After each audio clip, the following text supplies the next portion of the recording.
ॐ विश्वानि देव सवितरदुरितानि परासुव यद्भद्रं तन्नयासुव। ॐ शांति शांति शांति। ओम।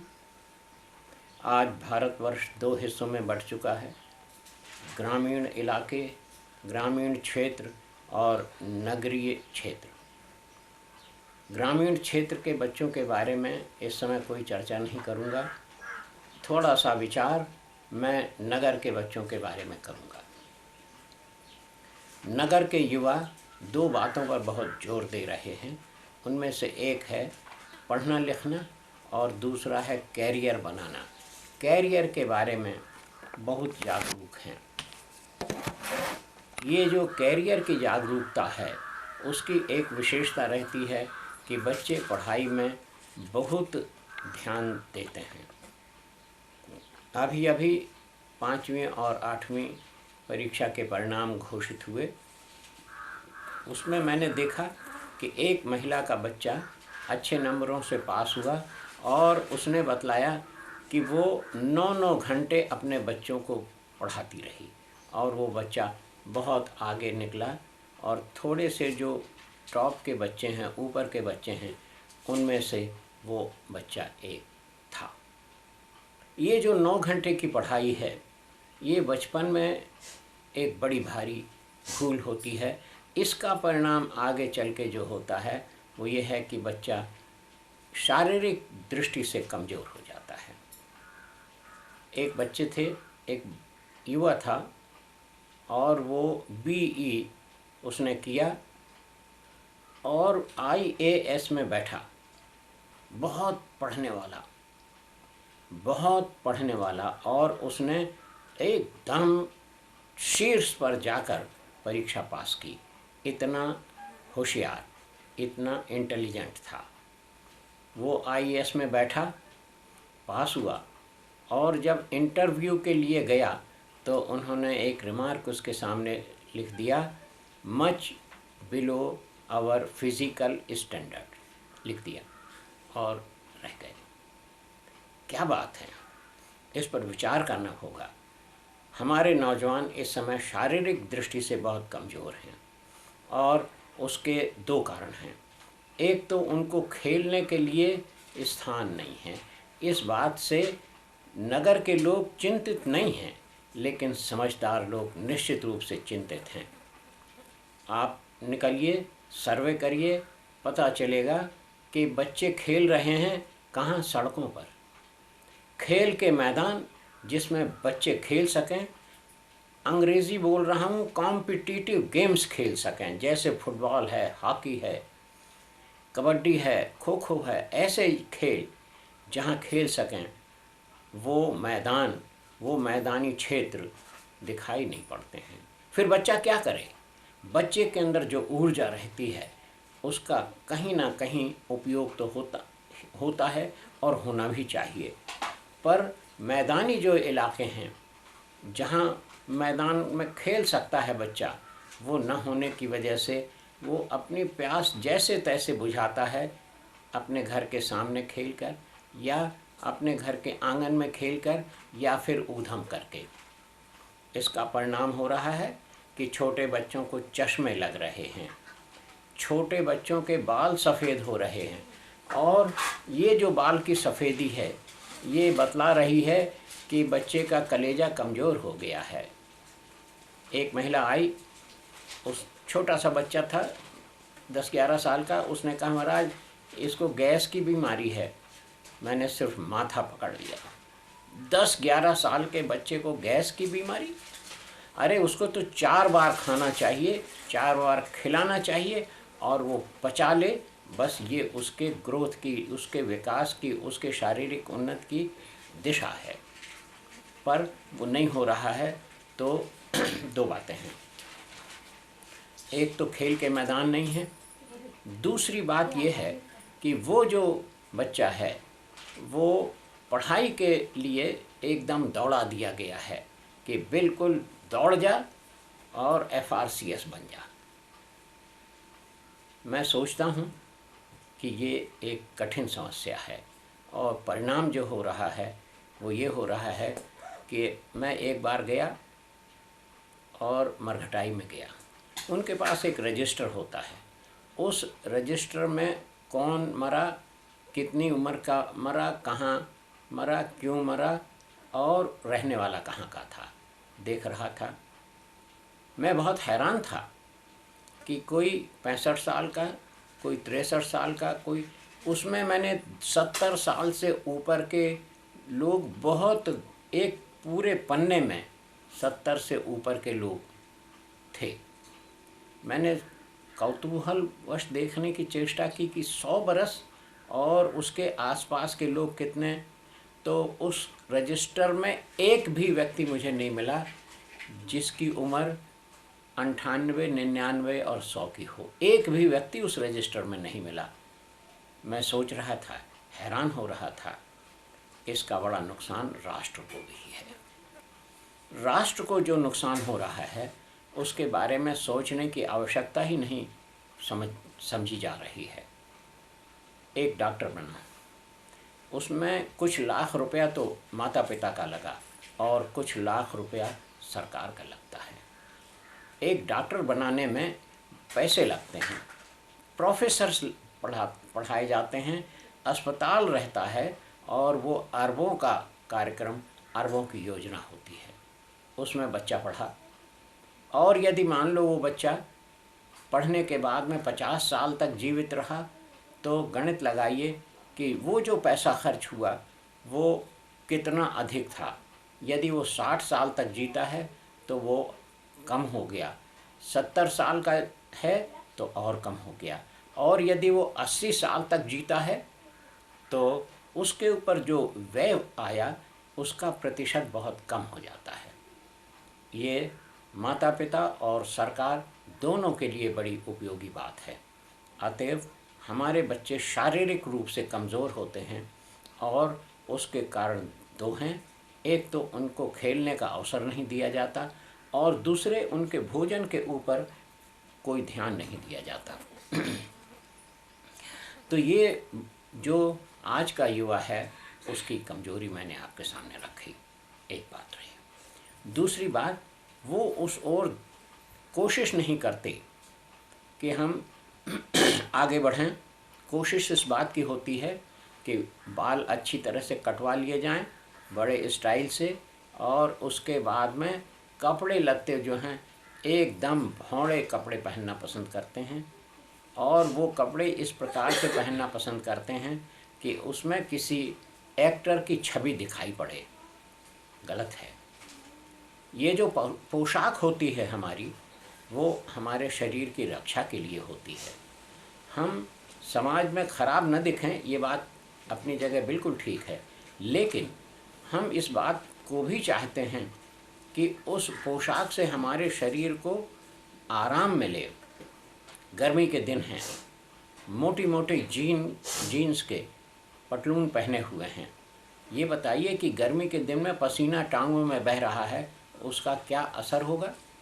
अरे एक्जिमा हो जाएगा, खुजली हो जाएगी और बहुत परेशानी भी हो सकती है। ऐसे ही शरीर के ऊपर का हिस्सा है, उसमें जो पोशाक ऋतु के अनुकूल नहीं होगी उससे क्या होगा, इसकी जानकारी तो डॉक्टर ही देगा कि उस बच्चे को क्या तकलीफ़ होगी। ये जो छोटी सी बात मैंने आपके सामने रखी कि शरीर जो है, हमारे आज के युवा जो वर्ग के लोग हैं वो कमज़ोर होते हैं, तो कमज़ोरी के साथ साथ दीर्घायु भी नहीं होते और उनकी आँखें, बाल, शरीर ये सब बहुत कमज़ोर हो जाते हैं। दिल्ली में एक महिला आई 13 वर्ष का बालक लेकर और बोल रही थी कि महाराज, ये कभी गिर पड़ता है तो निश्चित उसकी हड्डी टूट जाती है।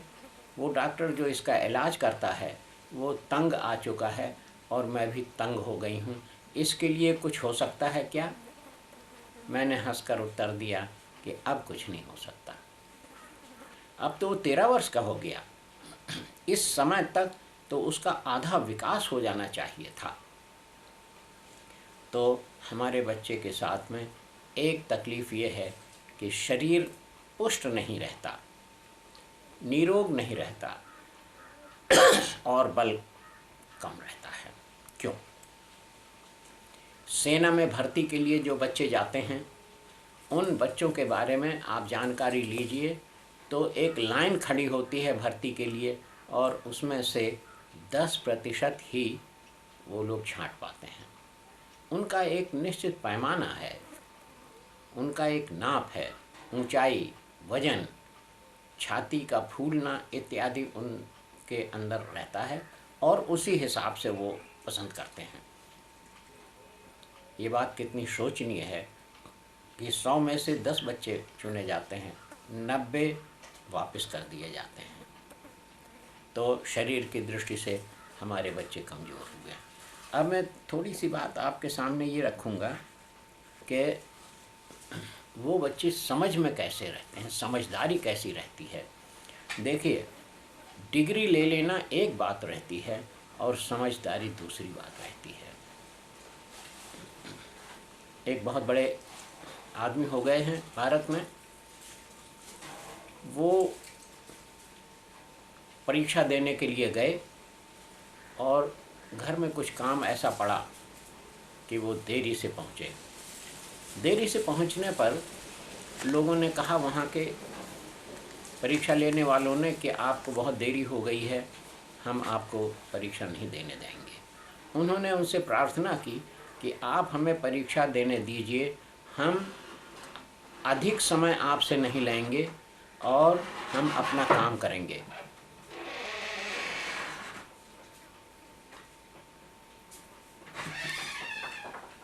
उन लोगों से उन्होंने प्रार्थना जब की तो उन्हें दया आई। उसे एग्ज़ामिनेशन का पेपर दे दिया गया, कॉपी दे दी गई और वो लिखने बैठे।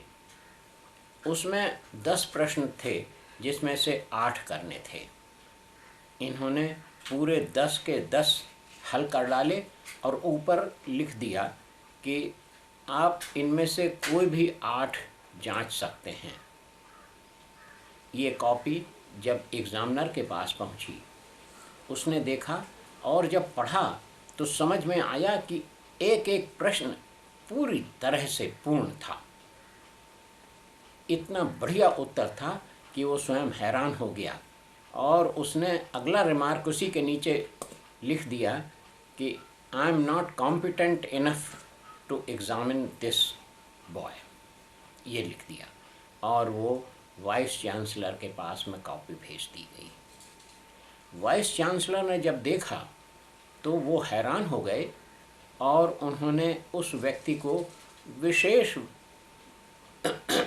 घोषणा करते हुए बड़ा सम्मान किया और उन्हें प्रथम श्रेणी में पास कर दिया गया।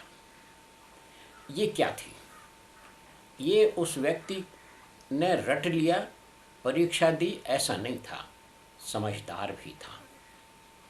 उसे समय कम मिला लेकिन फिर भी उसने अपनी समझदारी का परिचय दिया और वो सारा का सारा पेपर उसने ऐसा दिया कि कितनी दूर तक वो पेपर चला गया।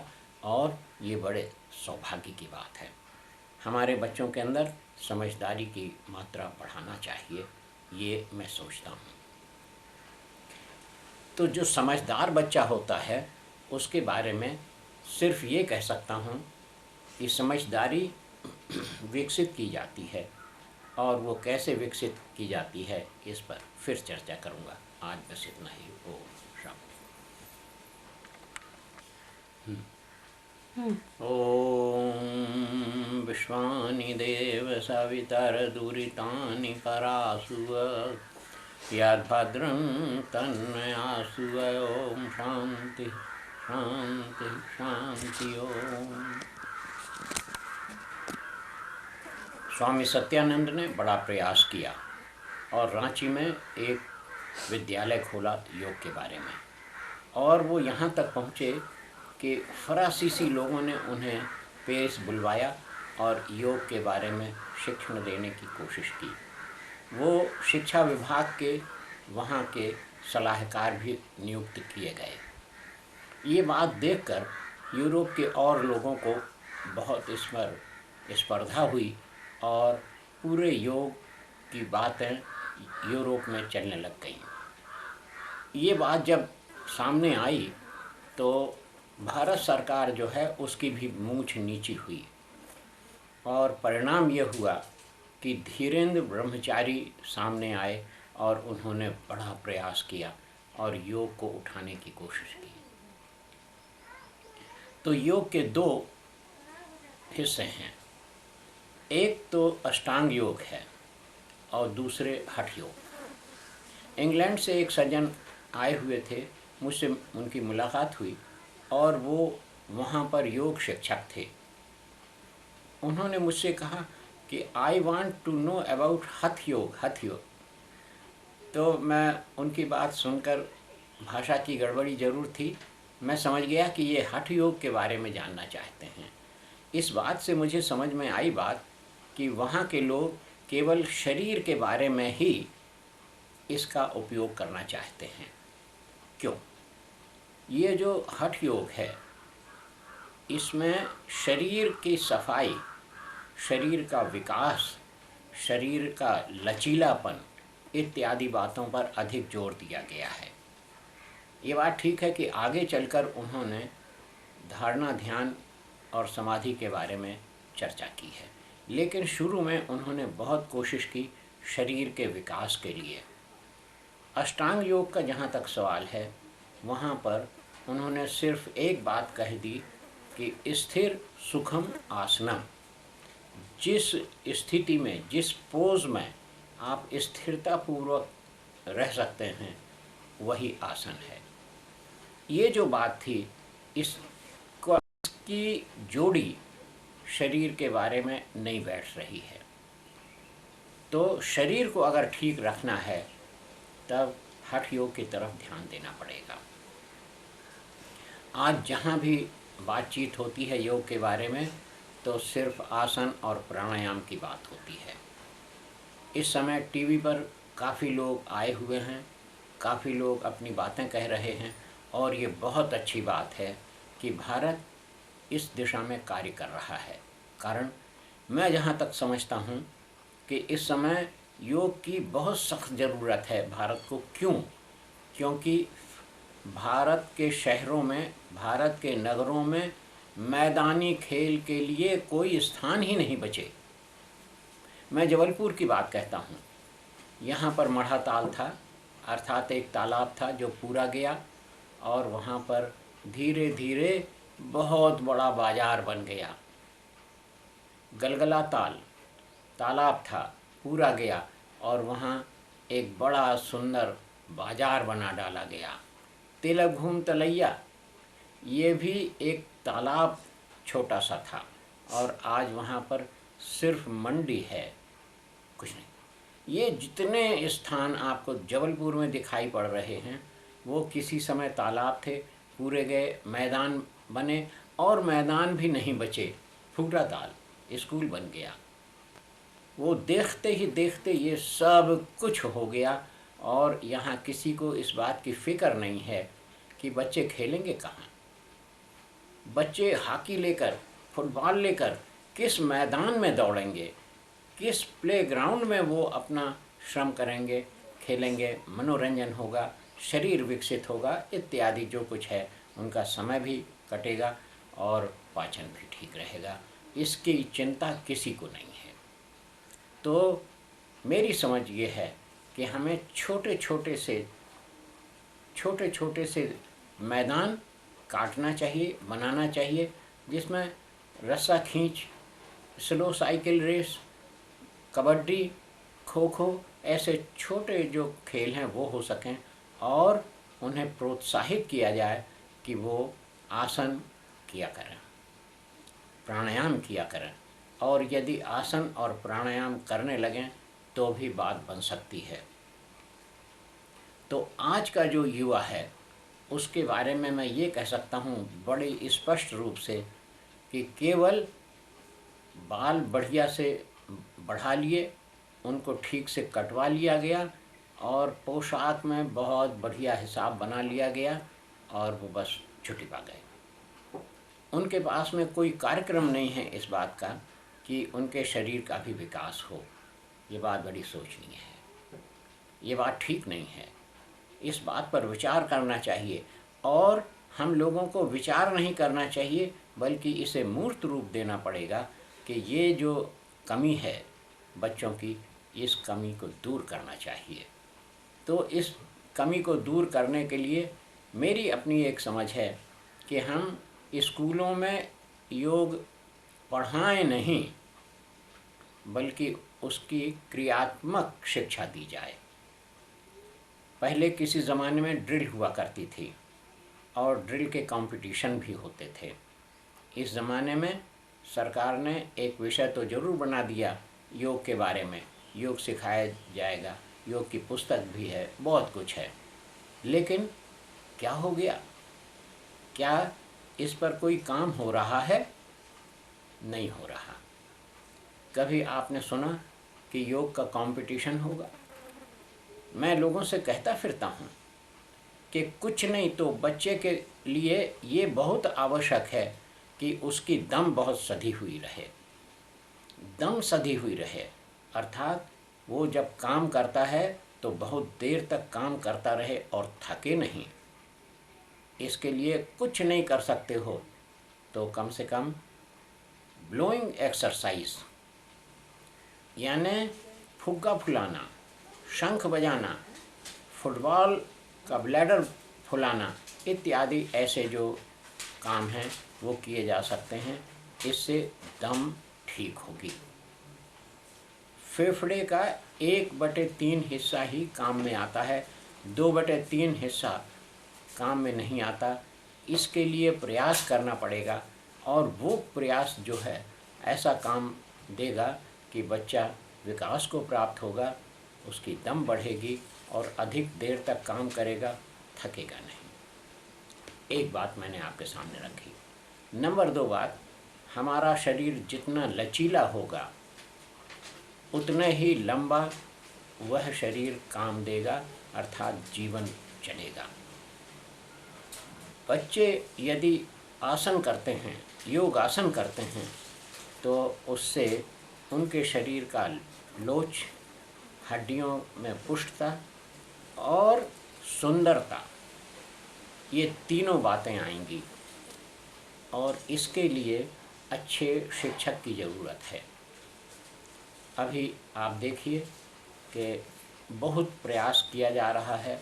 लोग बगीचों में बैठते हैं, लाफिंग एक्सरसाइज, हंसने का खेल, हंसने की कसरत करते हैं।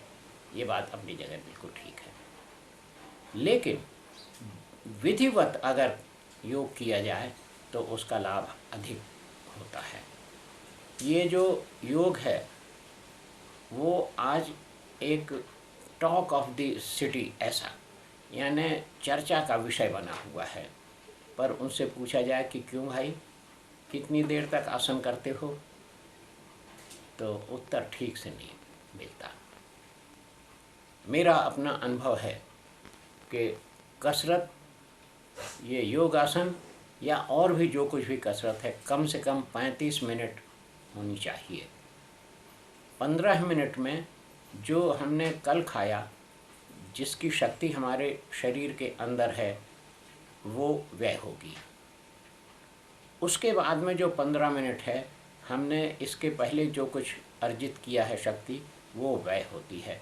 इस प्रकार से 30 मिनट तो वर्तमान में खर्च हुई, लेकिन इसके आगे भी हमारे पास रक्षित शक्ति होती है और वो रक्षित शक्ति खर्च होती है, उसे कम से कम 5 मिनट उपयोग में ले लेना चाहिए, तब आप बड़े काम के हैं।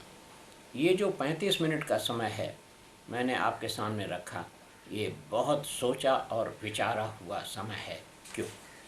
इसलिए कि वो जो रक्षित शक्ति है वो यदि बढ़ती चली जाएगी तो आप बड़े काम के व्यक्ति बन सकते हैं, आपके अंदर अच्छी शक्ति बन सकती है। ये जो रक्षित शक्ति है उसके बारे में मैं आपसे छोटी सी बात कहूँ। मैंने आप लोगों से कहा कि चलो आप और हम घूमने चलते हैं, तो लोग घूमने के लिए जा रहे हैं। फिर हमने कहा कि दौड़कर उस खंभे को जो छू लेगा उसको मैं 10 रुपया दूंगा इनाम में। लोग दौड़ने लगते हैं और कुछ ज़्यादा शक्ति लगी। लेकिन अगर ये लगा कि पुलिस की फायरिंग होने वाली है और भागो, फिर आप देखिए कि कैसे सिर पर पैर रखकर लोग दौड़ते हैं, हाँफते हुए चले जा रहे हैं। वो जो रक्षित शक्ति थी उसका उपयोग हुआ।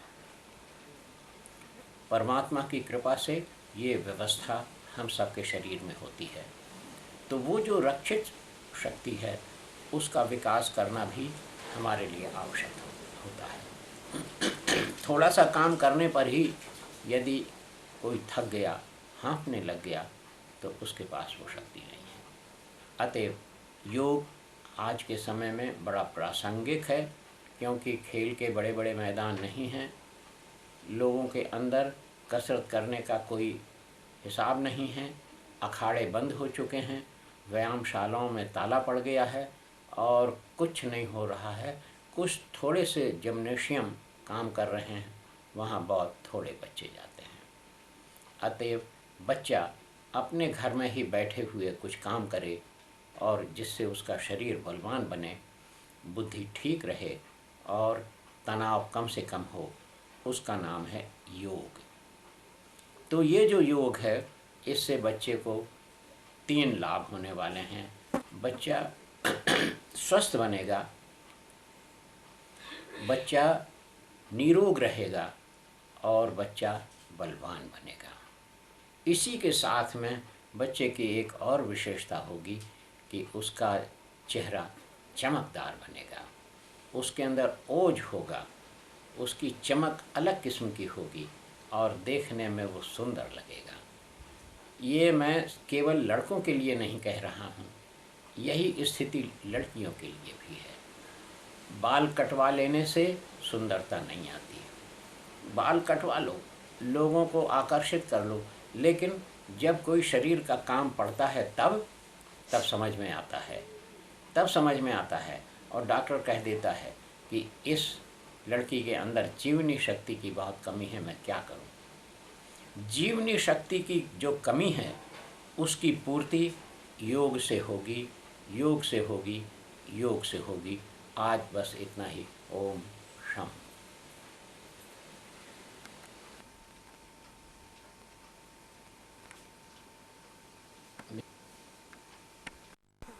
तीसरी बात जो मैं आपके सामने रखना चाहता हूँ वो ये है कि कुछ छोटी छोटी सी गोष्ठियाँ बना देना चाहिए बच्चों की, इकट्ठे करो।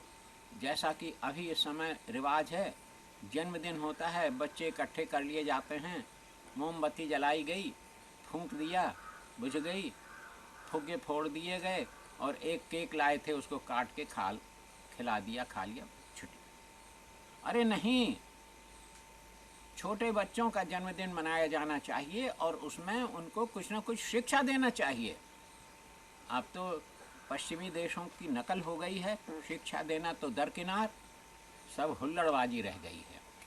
तो ये जो जन्मदिन जैसी गोष्ठी बनाते हो, वैसी बच्चों को इकट्ठा करो, 2-3 बच्चे हो जाएं, उनको कुछ कुछ ऐसे खेल खिलाइए जिसमें इकट्ठे होने की बात हो और उनमें एक नेता है जिसकी बात सुनी जाए, लीडरशिप और फॉलोअर्स, ऐसे खेल आप उनको सिखलाइए, दूसरे सिखा दें, आप उन पर नज़र रखिए। तो यदि वो अपने नेता, लीडर, कैप्टन की बात मानता है तो निश्चित फिर उसके अंदर वो विचार आ जाएंगे, आपकी भी बात सुनेगा, आपकी पत्नी की बात सुनेगा। यदि आपके और बुजुर्ग हैं और मान लो काका भी है तो काका भी उससे तो बड़ा ही है, काका भी कुछ कहेगा तो बच्चा मानेगा। मैं एक घटना आपके सामने रखूं। एक परिवार है, उसमें जो बड़े भाई हैं वो बड़े अच्छे आदमी हैं, उनका एक बेटा है। बेटा जो है अपने पिता की बात मान लो कि 80% पालन करता है, तो उनके छोटे भाई की बात 100% पालन करता है, ये पक्का मानिए। वो इतना बढ़िया है छोटा भाई कि गज़ब का व्यक्ति है, और छोटा भाई बड़ा आदर्श पुरुष है। उस छोटे भाई के इशारे पर उसका भतीजा चलता है। आप ये सोचिए कि वह कैसे अवज्ञाकारी बन सकता है। उसके काका ने, यूँ कहो कि अंकल ने, चाचा ने उसके अंदर भर दिया, वो बात भर दी, और वो आज्ञाकारी बच्चा ही रहेगा।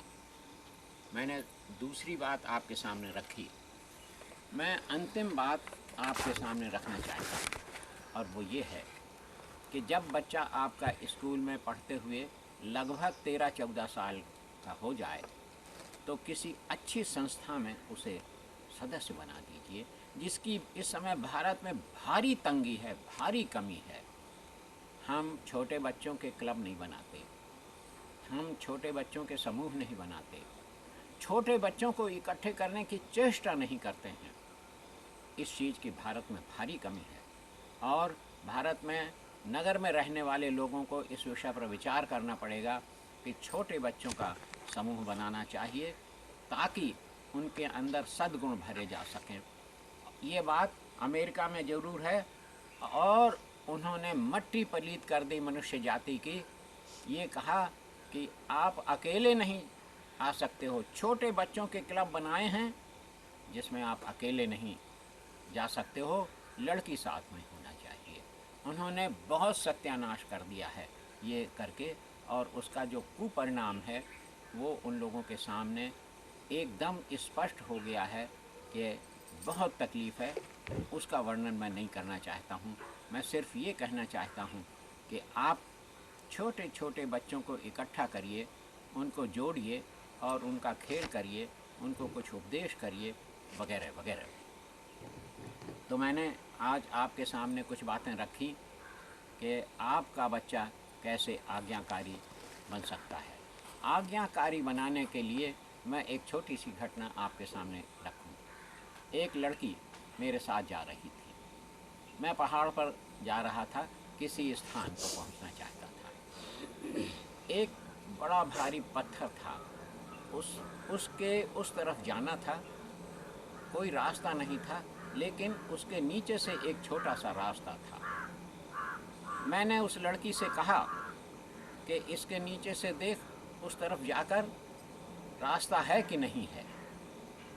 लड़की पहले थोड़ी सी डरी, फिर बोली कि आप कह रहे हो तो मैं जा रही हूँ, और बड़े बड़े ऐसे अनमने मन से, दुखी मन से वो नीचे घुसी और उसके उस पार गई।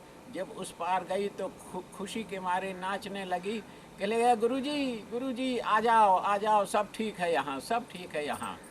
मैं हंसता हुआ उसके नीचे से निकला और उससे बोला, हमने कहा शाबाश, तुम परीक्षा में पास हो गए। उसने कहा परीक्षा में पास हो गई? हमने कहा हाँ।